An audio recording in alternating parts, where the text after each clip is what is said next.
Wait, we're on the air. I thought that, well, we are now. I thought that Santa Claus had arrived with my gifts, Ray, a little early for Christmas this year. Looked up, Glen Yarbrough is here. Hi, Ned. Glen Yarbrough is here. He's opened last night out at the Westport Theater and is now sporting a white beard. You're too young to have a white beard. Well, it's all the aggravation you've given me over the years. Is what it is. I wouldn't be surprised if that was a contributing factor. How did it go last night, Westport? It was very nice, thanks to you, I might say. We had nobody there until you started playing my records and doing all that nice things. You're kidding. You saved my life again. You keep doing that over and over again. Mark on the studio wall here. I got a note that you had been doing a lot of sailing lately again. Yeah, well, I've, I went away for about 10 years. 10 years? Yeah. Sailed for 10 years? Yeah. All over the world, all around the world. And how big a boat? A 34-foot ketch. And who went with you? Gaff rigged. Well, my wife and daughter did at first, and then they said, that's enough of this nonsense, and they went back to Los Angeles, and I continued on my own for... Did you get that out of your system? I mean, no, I'll tell you the truth, I didn't. I don't think anybody ever does when you go sailing, because I now am building a new boat in Port Townsend, Washington, which is going to be my ideal boat. It's has no engine, no through-hull fittings. What's a through-hull? Through-hull fittings are holes in the hull. Oh. And has no head, has no electricity. No, right. It has a bucket head, like a regular bucket head. And then on deck, there'll be a little platform on the back. I beg your pardon? For what? For a head. Oh, okay. And then the waves come up and wash you. And flush it. Yes. Right. Wonderful. I can understand the no through-hull fittings, but why no head? I mean... Well, you have to have a through-hull fitting for a head. Oh, I see. I get it. I see. Also, I don't even know what he's talking about. I'm nodding my head. Sure, yeah. Also, you have to pump heads, and in order to do it right, you have to pump it for a long, long time. And it's much easier to just use a cedar bucket. Cedar bucket. Yes, and it keeps the boat a lot cleaner and nicer. And yeah, particularly if you got somebody who likes to take cedar buckets and empty them over the railing. Is it going to be a wood hull? Fiberglass? No, it's a fiberglass hull. It's my first fiberglass boat. How big? 34 feet.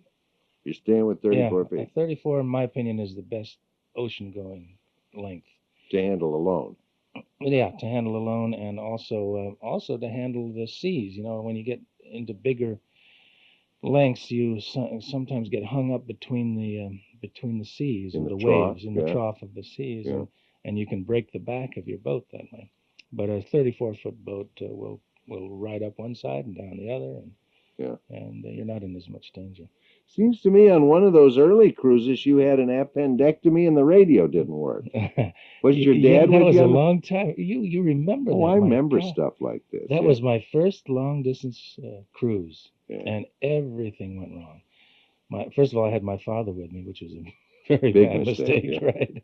And there were three of us, my father and a Mexican crewman and myself. And the Mexican crewman could not speak English, and I don't speak Spanish very well. But anyway, we got about halfway between San Diego and Hawaii, and it wasn't an appendectomy. What happened was that I didn't realize it at the time, but I had a kidney stone.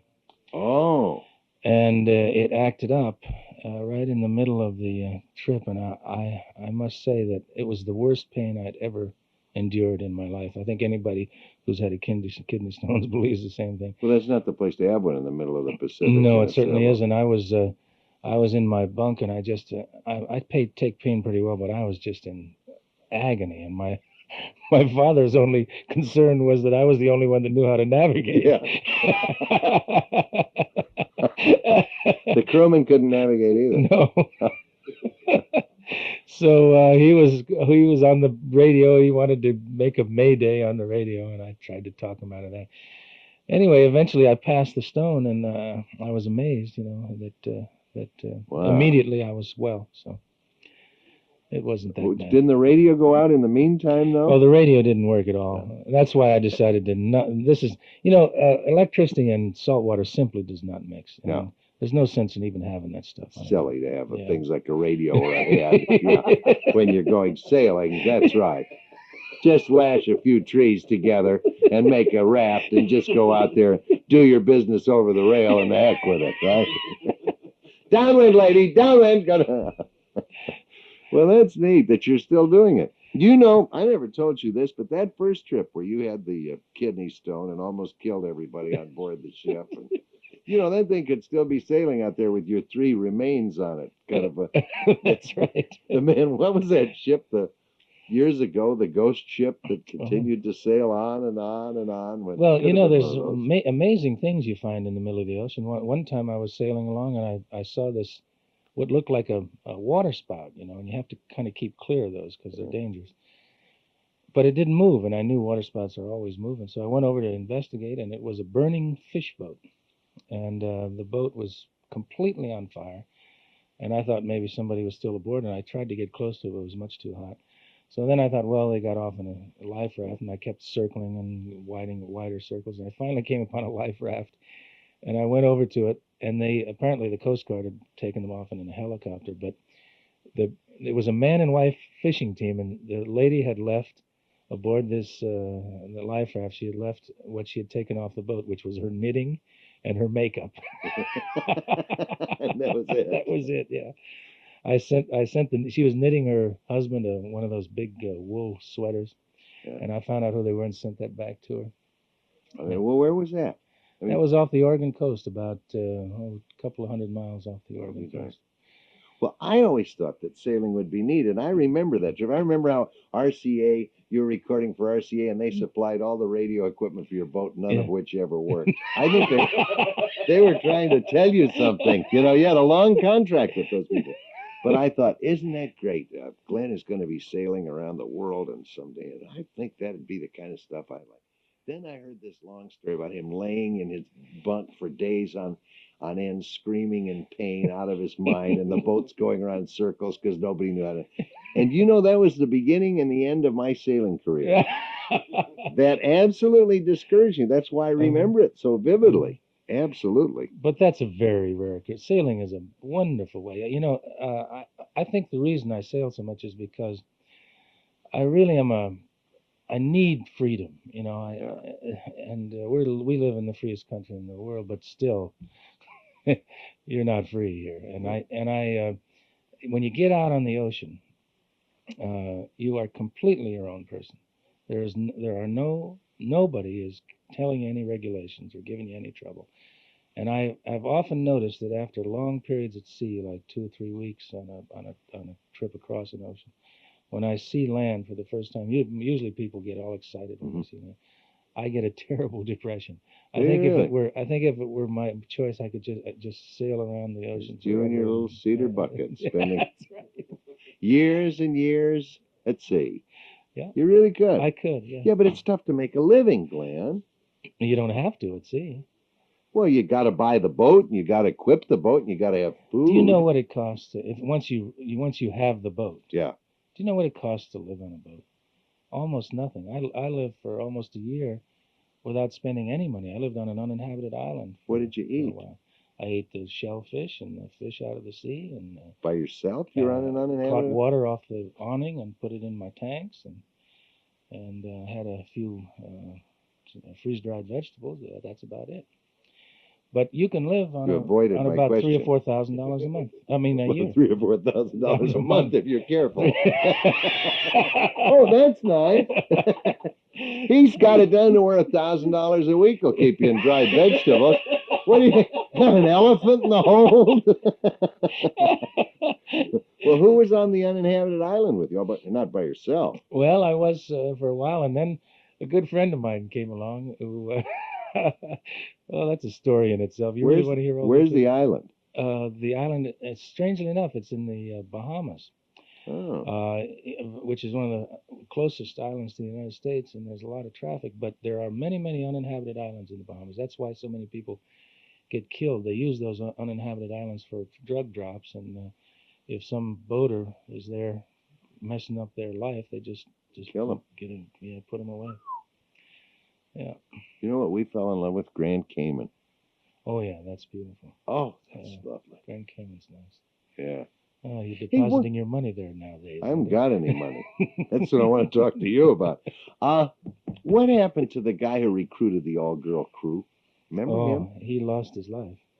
He did? Or at least we've Well, never what heard. a way to go. We haven't heard from him for years. Well, he was either a terrible sailor or he was doing a lot of things on that boat that had. One of the time he got sunk 3 times, and the last time apparently he is just gone. But I remember I was berth next to him in Hawaii, and I'd be working sanding and varnishing and everything. I'd look over there, and he'd be in a deck chair with a mint julep, and he'd have all these girls all around doing all his work for him. Oh, neat. But one time, one of the times he got sunk was off that I remember was off Sydney, Australia, and he and one girl were on watch, and 2 other girls were below, and apparently he wasn't doing much watching because the freighter came along and cut him in half. Oh, my Lord. Yeah. Were they killed? No, they survived that, but he finally just simply disappeared. Nobody knows where he is. Remember that, Frank, years ago, this guy advertised? His name is Quinn. Quinn, for an all-girl crew. He was a very interesting man. He made his living by, he was a steeplejack. And in the South Pacific especially, there's a lot of big towers on remote islands that nobody wants to climb. So he would sail around to these towers and offer to paint it or whatever. Replace the light bulbs or whatever they do on it. Yeah. And he made a living that way. He did a good Did you job. ever think about getting an all-girl crew of about 6? And hello? I can hardly handle one. You know how many wives I have had. I don't want to talk about that. How many is it now? It's too many. Yeah, I don't have my program here. Glen Yarbrough is here. Glen Yarbrough will be out at Westport, in the theater at Westport. I want to take a minute out. Mark 1 Auto Service. You don't live in Southern California, do you? Glen Yarbrough. No, I sure don't. You're still up north? Well, I'm in Carmel now. Oh. I have a wonderful new lady, and she's. We live in Carmel. I can't keep up with this, new ladies. And she has 2 young children. You know how I always regretted the fact that I was unable to raise my children. Yeah. Because my wives kept taking them away from me. Yeah. Well, I have now. But dealing with your wives was a little like dealing with the Mormon Tabernacle Choir. There was a large group of ex-wives. As I remember, they rented Candlestick Park and had a picnic one weekend. You're a lot of fun. Am I rotten? Yeah. I know I was going to get abused when I came here. I want to ask you something that occurred to me. Were you, I shouldn't say hurt or upset, are you upset or hurt? Yeah, I guess that's the only word I can think of. That the Limeliters don't have you? Did they want you to come back? No. The reason they did that was because I'm unreliable. You know, if I go away sailing for 6 months, then they can't work. So they replaced me, and they replaced me with a terrific singer. You know, his name is. I have not heard them. Oh, he's very good, and they have a very good show now. His name is Red Grammer. Yeah. And as a matter of fact, we're going to work with him this next coming week in the Bay Area. We're doing a series of concerts with him. Really? Yeah. Do you think you'll ever do any of the old numbers together? Well, I do 1 or 2, and then I introduce Red Grammer, and he takes over from there. Yeah. Yeah, and then Harrah's. We're going to be in Harrah's in October. With the Limelight? Mm-hmm. Yeah. Well, how do they bill that? Well, they say Glen Yarbrough and the Limeliters. And, but you'll have your own group, too. Yeah. What I do is I come out and I do my show and then introduce them, and that's how it works. Well, Who's going to be with them? It'll be the original Limelight. Glenn will be with us on stage. Oh, you'll be working with. They'll all be together. Well, what I do is I do a couple of songs together with them, and then Red kind of takes over and he does everything. If your wives just show up, it's got to be SRO. Hey, I got to tell you why we thought about you. We were over. I started to tell you this. We went to Holland and spent a week on the canals of Holland on a barge where you have your own cook aboard and a big dining room and nice, lovely little cabins with heads, by the way, and no buckets. And we spent a week there. And the last night, some of the passengers, there were only 11 passengers, these are small, decided that they were going to do a song about the crew. You know, a little takeoff on the different members of the crew. And I refused to participate in that because I hate amateur theatricals. But anyway, they went down and they wrote this song. And you know, what the song, the chorus of the song was? Hey, Lily, Lily. How did you know that? I just guessed. Yeah, that's what it was. They did a verse. That's a number, by the way, that the Limeliters did for years and years. And they do, the chef here, his name is Rackendala. Hey, Lily, Lily, Lo. Yeah. And when they did that, I thought, I wonder what Glenn's doing right now. Are you spending much time in Hawaii? No, I'm not. I still have the farm over there. I have Yeah. my father lives there, and he lives. I don't. He's going to live forever, I think, because Well, he was in Chicago, your dad, wasn't yeah, he started out in Chicago. My mother and father both were social workers. My mother worked in the Hull House with Jane Addams early in her career, and then, but my father has been living on organic fruits and vegetables now for about the last 15 years, and he looks younger than I do. And of course the air is absolutely fresh as it comes across the ocean. How old is your dad? You make it sound like He's he's now 80 years old. Is he really? Yeah. And he just looks younger every year. He eats nothing but what he grows.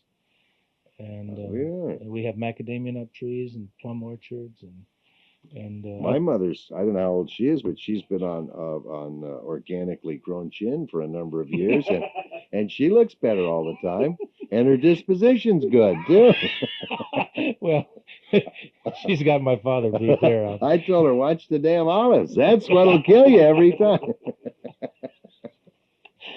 Oh my! I think listeners who think that there's something wrong with us ought to know that Glen Yarbrough started many years ago with Alex Hasselev and Lou Gottlieb in a little group called the Limeliters, and they were unquestionably not only the most talented and the most delightful of the folk music groups, but one of the most successful too. It just happened that the group was three very strange people, and the group had trouble staying together. I think if Alex Hasselev, if his frame of mind and character and personality had been shared by all three, today they would still be a group and would be rich and famous. Well, they're probably famous anyway. But Lou was a weirdo who went away to a little farm and practiced 18 hours a day to become a concert pianist, and to beat the taxes, gave his farm to God, didn't he? That's right. And they had quite a IRS court case on it, and the judge finally ruled that God was not qualified to own land in Marin County. That's right, and he had to pay the taxes. But while he was doing that, Captain Bly here just couldn't wait to run down and take off for summer. You were always sailing off. No, but what happened was that I was getting my boat ready in San Rafael to go, and RCA asked me to make a final record, which I did alone. And then this obscure disc jockey in San Francisco named Jack Carney decided to play the damn thing. Made it a hit. Made it a hit, and caused me to change my plans for 10 years. I didn't go sailing for 10 years after that. Because of you. RCA gave him useless radio equipment. They did everything possible to forward Tony Martin's career. That's what they were. That seems like 100 years ago, doesn't it? And of course, Glenn had a very wonderful relationship for some time with Rod McCune, who has kind of dropped from sight now. I don't know. Well, he never drops from sight. Yeah. He's in sight in other areas. He's very big in Europe and very big in Australia now. In what, writing or music or what? Singing, of all things. He never could sing, but never could. But he singing and writing. He works hard all the time. He was in town about a year ago. Still the same Rod, never changes.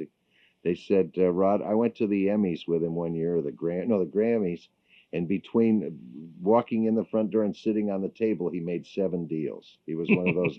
Is that him? That's right. That's him. He's a fascinating guy.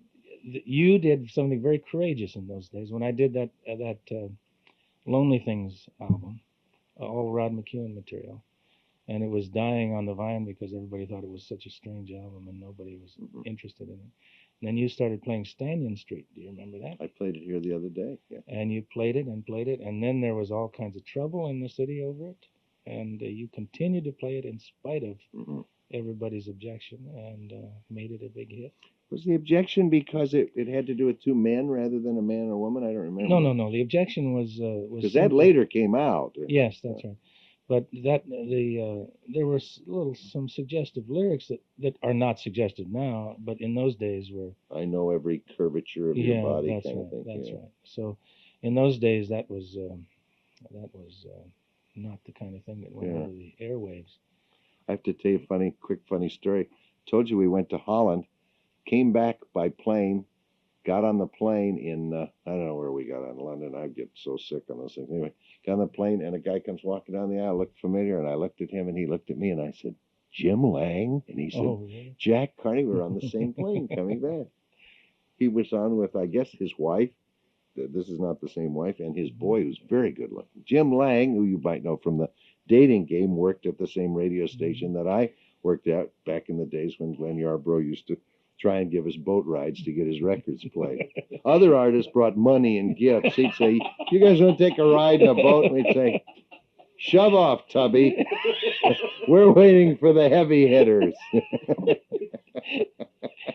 Those were KSFO was very lucky. They had probably the best group of quite a lineup people. of neat Yeah. guys. Yeah. Yeah. Let me take a minute out. Glen Yarbrough. Well, Glen is here in town. Somebody asked the name of your latest album. What is it? Well, the latest one that's out is called Just a Little Love, but it's very remote. It's hard to get because it's a I've very got small, it here, but I think very small label. Yeah. But the new one, there's two new ones. One is an album we did in Canada with the Calgary Symphony, which isn't out at all yet, and it's the best album I've ever made. Really? What's Even you will like this album. What's in it? Stuff that you've never heard. More of that. Yeah, more of that. But you will love this album. Really? I know you will. Yes. Will I ever see a copy? Yes, you certainly will. And then that's not out because we're having a devil of a time getting a record company to release it. However, in the meantime, I went to Nashville and did something I thought I'd never do in my life. Got married. No. I went to Nashville and I made an album, one of those TV albums. Oh, yeah. You know, TV marketing albums? Yeah. And I did 18 songs, all of which are million-seller songs, you know, like Memory and what are some of those songs? Did you do them with a big orchestra? Yeah, we did it with TV albums. What Glen means by that, I'm sure, is when you turn on the television, they say, "Now the hits of Glen Yarbrough, available nowhere else." Keltel, Mentel, isn't that it? That's it. Yeah. Yeah, and we did 18 songs, and it's supposed to be a romantic album. Yeah. And they just tested it for, you know what they do in those things. It's an amazing business. They test them in about 4 or 5 markets to determine whether you're going to sell, and then they have computers that tell you almost exactly what you'll sell nationwide from those few markets. And so what happens is that they have tested my record, and I just heard from them yesterday, and they said it's the biggest album they're going to have all year, bigger than Roger Whittaker. Oh, well, you are bigger than Roger Whittaker. I didn't want to say anything. And Roger Whittaker's their biggest selling album. Is that right? Yeah. Isn't that interesting? So it should be a very good album. But I never dreamed that I would sing. You know what I am? I have a perverse nature. I won't do songs that anybody knows. You know? Yeah, I know that. And I did it, and I thought I'd hate it, but I went down there and I enjoyed every minute of it. And you know what that does? You know, all my life I've been singing things that nobody ever heard. Yeah. So before or after? Thank you. Everybody always said, "Yeah, he's a nice singer." But then I went to Nashville and I did this thing. And I started singing songs that were hits by Kenny Rogers and Barbra Streisand and all that kind of stuff. And suddenly I'm getting this tremendous respect, and I couldn't figure out what it was. And I finally realized what it was. What happens is that now that I'm singing songs that other people have sung, they have something to compare with those other people. They're just realizing what I've always known, that you've got the best instrument in the business. You do. Yes, I know that.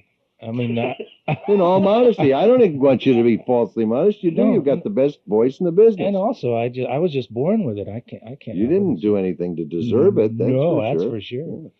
Yeah. Did you do the song in that album from Cats, Memory?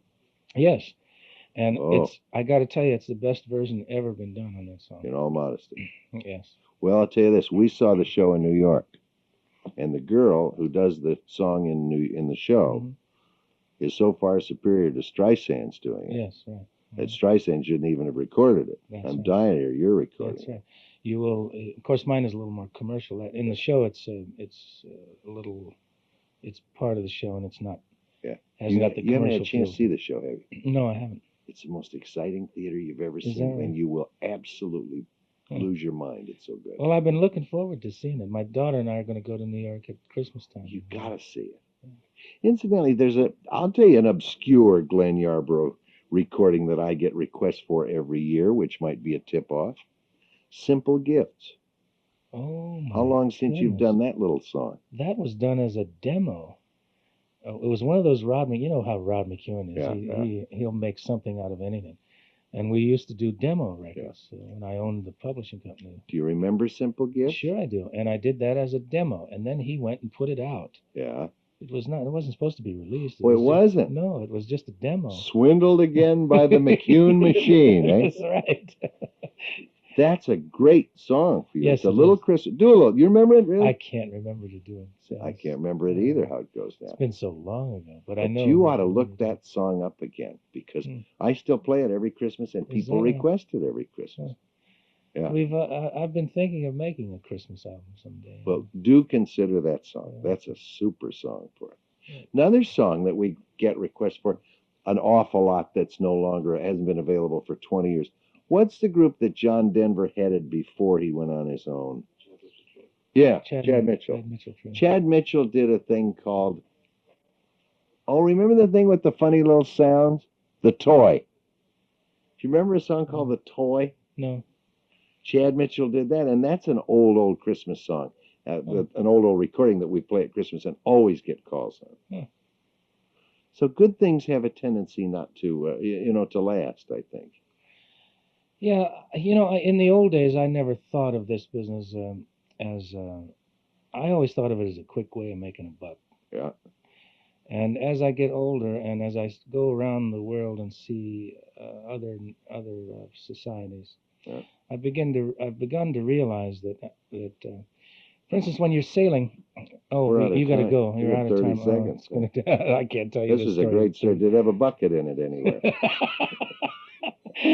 We got to go. That's the way it is. Glen Yarbrough appears tonight and tomorrow night at the Westport Theater. Seats are available. I hope you'll see the show. I'll tell the story on stage tonight. Will you? He'll finish the story that he just told, and he'll show pictures of his wives, and that'll be the first half of the show. This is KLX Radio, St. Louis, Missouri. It's 12 o'clock noon.